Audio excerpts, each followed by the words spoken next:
Story of Volleyball. Ang volleyball ay isa sa pinaka-popular na laro sa buong mundo. Tuklasin natin kung paano ito nagsimula at naging kung ano ito ngayon. 1895 na imbento ang volleyball. Ang volleyball ay inimbento ni William J. Morgan sa Estados Unidos. Una itong tinawag na mentonet. Noong 90s, nilikha ang unang volleyball. Isang espesyal na bola ang ginawa upang gawing mas madali at mas masaya ang laro.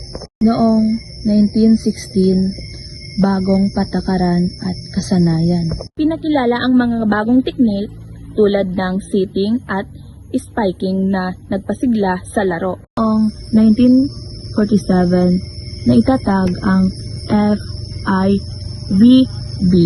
Ang Federation International de Volleyball ay binuo upang ayusin ang mga pangdaigdigan kompetisyon. 1964 Olympic sport.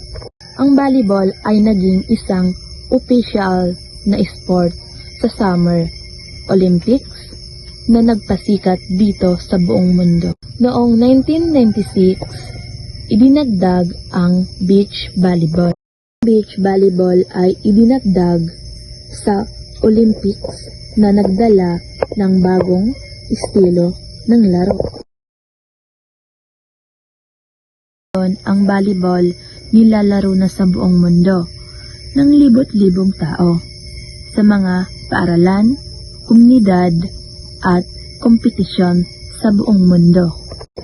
At yan ang kasaysayan ng volleyball. Salamat sa panonood po.